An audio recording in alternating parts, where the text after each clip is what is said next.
3, 2, 1. Boa tarde, pessoal. Hoje nós vamos falar sobre ética no serviço público, quando você é o Estado. Mas nós não vamos conversar sobre leis, sobre normativas, portarias, decretos, sobre conduta, porque cada órgão tem o seu jeito de determinar quais são as condutas que o órgão considera ético. E nós vamos conversar mesmo sobre o dia a dia de casos que acontecem e que a gente deve considerar ético ou não ético, tá bom? Vamos lá. Primeiramente, eu gostaria de me apresentar. Meu nome é Mônica Damião, sou amiga, filha, mãe, esposa e colega de trabalho. Tenho 18 anos de serviço público. E queria agradecer por vocês estarem aqui para ouvir um pouquinho do meu conhecimento sobre o assunto e agradecer ao senhor fulano de tal que me contratou para estar aqui. Vamos lá, vamos começar. Eu vou passar aqui de início um videozinho para vocês entenderem um pouco sobre a ética, sobre o conceito de ética, como esse conceito é usado no dia a dia, né? Vamos lá. O videozinho é bem descontraído e rápido. Explicando ética em 2 minutos. Como diz o professor Mário Cortella, tem coisa que eu quero, mas não devo. Tem coisa que eu devo, mas não posso. Tem coisa que eu posso, mas não quero. Ética é a postura adequada diante de escolhas e decisões. Ser verdadeiro, ser honesto, ser leal, respeitoso e íntegro. É escolher o que é certo, o que é justo, o que é bom, no comportamento, na atitude e na ação. É impossível ter milhares de regrinhas definindo procedimentos. No mundo complexo e rápido, a ética é o abraçar de valores, qualidades de caráter, que fazem uma positiva diferença na empresa, na equipe e na gestão. Ética tem a ver com integridade, ou seja, o inteiro sem ruptura, sem frestas. Significa ser coerente e transparente. A empresa pode até fazer um código de ética, mas este deve ser abrangente, não detalhista. Deve apresentar princípios e deveres, principalmente de maneira positiva. Mais importante do que aquilo que se coloca no papel está a base do proceder ético. Uma filosofia de atuação baseada em valores e abraçada por todos da organização. Na ética, a regra de ouro é sempre válida. Não faça aos outros o que não gostaria que lhe fizessem. Isso no negativo. E no positivo, faça aos outros o que gostaria que lhe fizessem. Uma boa sacada é o teste de: e se ninguém estiver vendo? A sua integridade não pode depender de outras pessoas lhe vigiando ou supervisionando.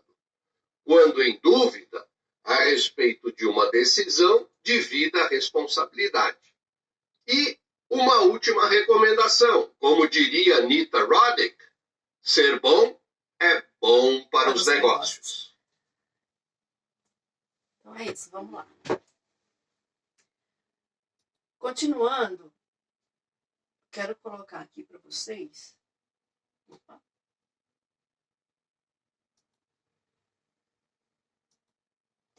Algumas definições que eu vou utilizar aqui nessa apresentação em relação ao serviço público e em relação ao servidor. O serviço público eu vou considerar as esferas municipal, estadual, distrital, federal, as autarquias e as fundações públicas federais. Geralmente são essas as esferas que exigem um concurso público, né, para se entrar. Também estou considerando aqui que o serviço público, para você estar dentro do serviço público, você deve encará-lo como uma vocação profissional, porque a finalidade maior do serviço público é que você sirva a comunidade, que você promova o bem comum, que você faça do serviço público o caráter nobre da atividade, que não é servir a si, mas sim é servir ao público, ao cidadão, ao usuário que paga seus impostos e está ali esperando que o Estado dê o retorno para ele quanto à sua solicitação, né? Nunca entender que a ambição que você tem que ter quando você está no serviço público é uma ambição de crescimento apenas próprio, apenas sobre si. Mas você tem que ter a ambição de se tornar, tornar a sua cidade, o seu bairro, o seu estado, o seu país um lugar melhor de se viver, né? Tornar a sua comunidade um lugar melhor para se viver. Este é o maior legado que o servidor público deve entender quando está ali prestando um serviço, né? E quando você começa a entender esse tipo de coisa, o seu trabalho fica bem melhor, porque você entende que o todo é que é importante, né? Vamos lá. E como servidor, eu vou considerar pessoas que são concursadas, nomeadas para função de confiança, e os terceirizados.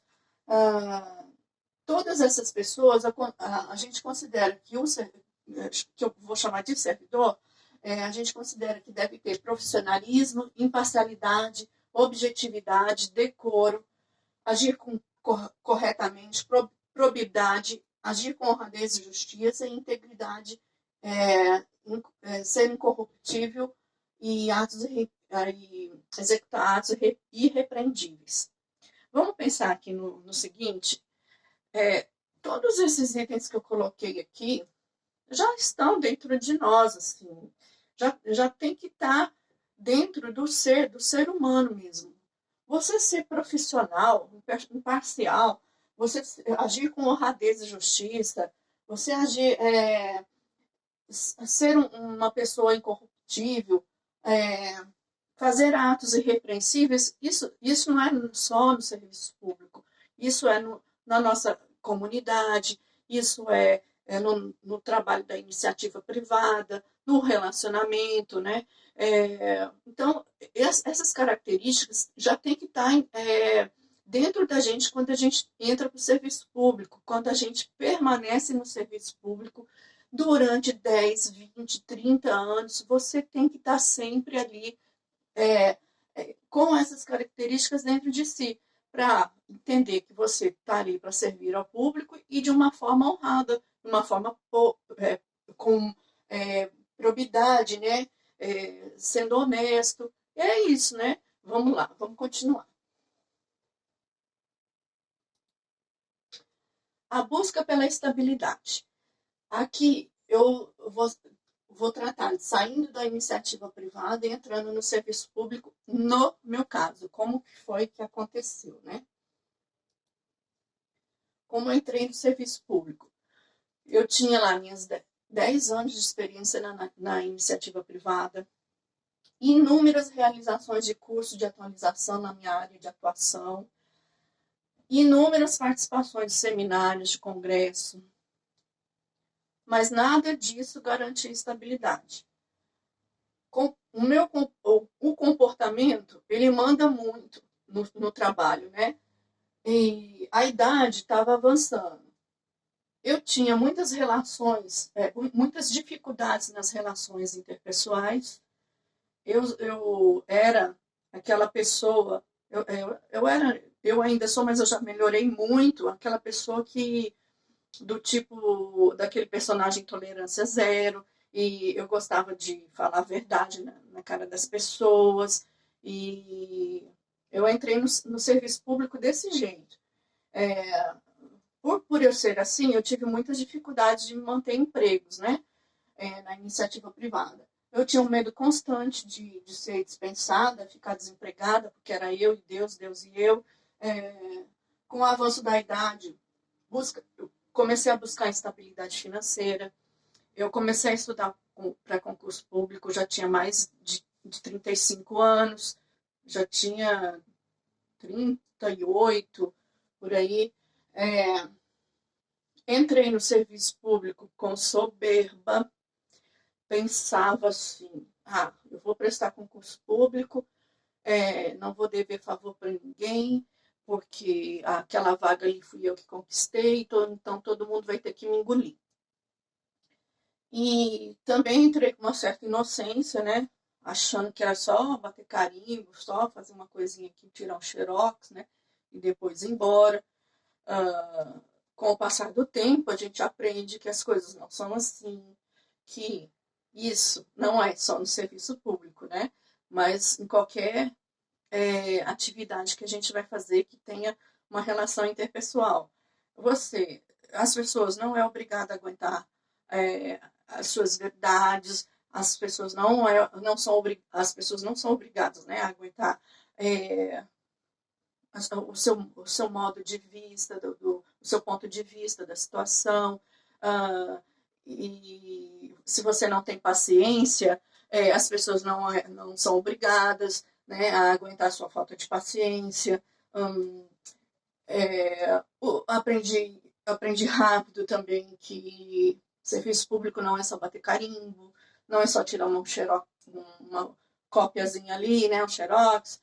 E o serviço é de muita responsabilidade, muita mesmo. Você tem que assinar papéis, você se compromete a todo momento. Então, assim, eu entrei de uma forma completamente equivocada, buscando a estabilidade. E aprendi com o tempo, né? Tem que aprender. E o que eu estava falando é o seguinte: isso aí é para a vida toda, né?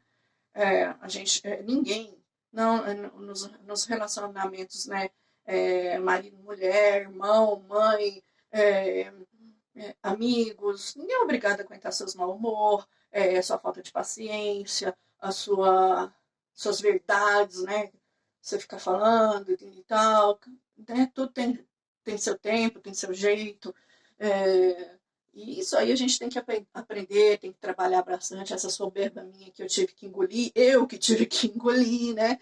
Então, foi difícil. Já melhorei bastante mesmo, também já faço terapia, né? E vale a pena. Vamos lá, vamos continuar. Agora eu vou continuar falando de problemas, mas em relação a quando a falta de conhecimento gera adversidades desnecessárias. Eu acredito que quando a gente entra no serviço público, o que acontece? Alguns conceitos assim de situações, se a gente tem antes, a gente evita é, desagrados, muitas discussões, muitas broncas assim que broncas no sentido de meu Deus, não precisava daquilo, entendeu? Então, ai, não é por aí, é por aqui. Vamos entender situações. Vamos lá. Aqui, mais uma vez, eu coloquei que o servidor, sempre considerando como concursado, funções de confiança e terceirizados, e aqui, o usuário, eu vou considerar pessoa física, pessoa jurídica e colegas de trabalho. Colegas de trabalho, pares e chefia, né? Pares, subordinado, chefia. Então, durante toda a palestra, vou estar sempre considerando essas pessoas, né? O servidor público, o que ele tem de maior problema? Ele carrega a má fama do serviço público, né? Precisa impor-se diante das investidas, distorcidas do usuário, vive sob estresse, pois está a todo momento sendo monitorado pelo usuário. Quando eu falo usuário, é colega de trabalho te monitorando, é chefe te cobrando, é o usuário externo, o usuário interno lá de outra cidade, de outro estado, e quer e faça tem que ter bastante jogo de cintura, né? Precisa manter o controle emocional, porque serviço público existe toda um pensamento, né, de que você tem que tratar todo mundo com urbanidade, porque existem processos administrativos que não aceitam, né, que podem ser implantados porque as pessoas não aceitam a falta de urbanidade no serviço público. Na iniciativa privada, geralmente o que acontece é a demissão. Já no serviço público, para você demitir um servidor concursado, o caminho é bastante longo, mas existem advertências, a advertência verbal, a advertência por escrito, a suspensão. E tem outras maneiras, multa, né? Tem outras maneiras do servidor ser prejudicado, né? Então, vamos lá, continuando. O usuário do serviço público, ele quer o resultado positivo da sua solicitação, lógico, ele sempre quer o resultado positivo, conhece os prazos, mas quer que seu atendimento seja preferencial. Diante de uma negativa, quer dar um jeitinho na situação, chega a perder o controle emocional. Quando isso acontece, alguém tem que ceder, né? Para não dar confusão. Então, esses problemas acontecem com frequência, e é bom a gente entender que esse tipo de situação não tem que estar sempre na mente da gente, a gente tem que estar com o controle e sempre ligado. Por exemplo, eu não posso, eu posso estar lá 5, eu posso estar lá 1 mês, eu posso estar lá 5 anos, eu posso estar há 10 anos, que pode acontecer sim investida, né, distorcida do usuário, coleguinha sempre pedindo para passar o caso dele na frente. Acontece. Então, tem que manter aí o controle emocional primeiro, e tem que manter aí o jogo de cintura para que você não saia do rumo certo da situação só para favorecer uma pessoa ou outra, né? Vamos lá.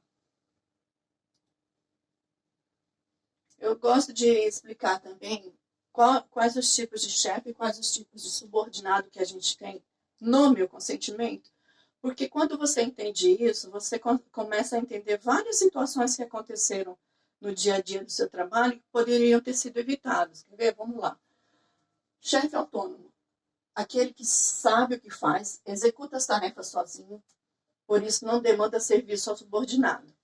Chefe dependente, conhece o serviço, mas o subordinado faz tudo, ele só assina. O chefe tô nem aí. Ele só assina os documentos. Porque o subordinado vai lá e explica o serviço, ele não quer aprender, ele quer só assinar mesmo. Geralmente esses chefes, né, chefe tô nem aí, são as pessoas que estão ali cobrindo a vaga de chefia por um curto espaço de tempo, então ele não tem interesse em aprender as coisas daquele setor, ele está ali só mesmo para preencher e depois logo ser remanejado para outro setor, né? Mas, geralmente acontece isso com indicação política. E no nosso Brasil, acontece muito quando troca o governo, né? E troca o topo, né, da hierarquia, e aí a gente chama de dança das cadeiras, vai trocando todo mundo. E às vezes acontece que um chefe está ali só por um determinado período até ser remanejado para um outro que ele tenha mais interesse, e chegar um outro e tal. Então, existe esse tipo de chefe. Subordinado. Temos o subordinado proativo, sempre em busca de novas atividades, novos desafios. Subordinado cumpridor de metas, cumpre as metas e pronto.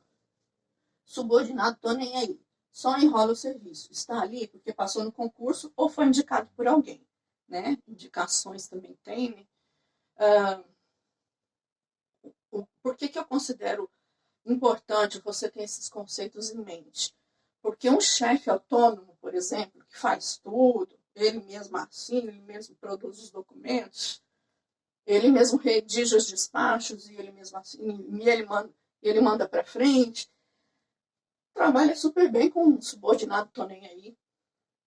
Trabalha super bem com um subordinado cumpridor de metas.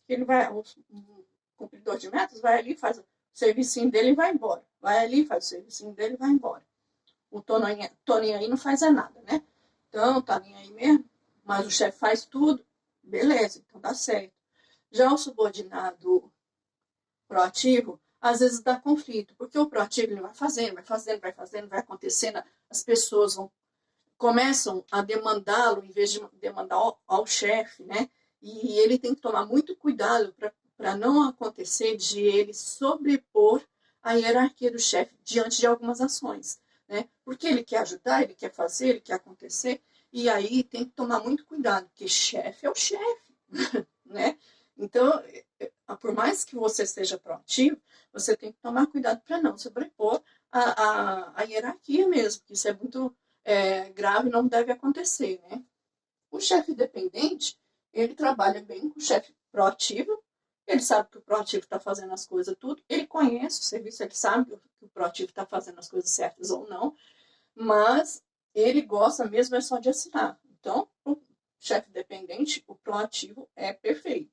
Para o chefe tô nem aí, não preciso nem falar, né? Subordinado proativo é uma maravilha. O cara não tá nem aí mesmo, só tá ali para assinar. O proativo vai, faz tudo e ainda explica para ele o porquê que ele tem que assinar aquilo ali, né? Por que é assim, por que é assado, o cara vai e só assina. Hoje em dia é tudo digital, mas é isso aí, tem que assinar. E o cruzamento desses chefes com esses tipos de subordinado é que a gente vê que no seu dia a dia, meu Deus, pensa aqui vocês, qual tipo de subordinado que você é, qual tipo de chefia você tem. Tá dando certo? Tá dando certo, beleza. Não tá dando certo? Será que não é esse o problema? Por exemplo, um chefe Toninho aí, imagina um chefe Toninho aí com um subordinado Toninho aí. Pode acontecer. Você é um subordinado Toninho aí, mas o seu chefe é legal, ele faz tudo lá e tá ótimo. Você é um chefe Toninho aí, ou você é um subordinado Toninho aí, ou um subordinado cumpridor de metas, mas o seu chefe é dependente ou tô nem aí, então você vai ter que fazer um esforço a mais. Ou então vai ter que pedir para sair. Pedir para sair é tão difícil, talvez seja melhor você se adaptar ao chefe. Porque se o chefe é dependente, ele vai ficar realmente esperando você fazer as coisas. E não só cumprir suas metas e ir embora. Talvez você vá ter que, enquanto houver aquele chefe imediato a você, você vai ter que se dedicar um pouco a mais. Se você é um servidor tô nem aí, viu que o chefe também é um tô nem aí, você, por aquele período que aqueles chefes vai estar ali como chefe, talvez você tenha que se dedicar realmente no serviço, pelo menos por aquele período. Pensem direitinho no que vocês, como vocês estão agindo, como é o chefe de vocês para evitar problema. É a melhor coisa. Vamos uns se enquadrar no perfil do outro, que aí dá certo. Não vai ter mais problema. Vamos continuar. Eu pergunto para vocês, o coleguismo existe?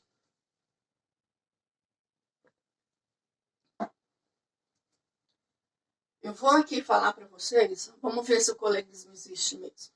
Eu vou falar para vocês o servidor quanto ao volume de trabalho e o servidor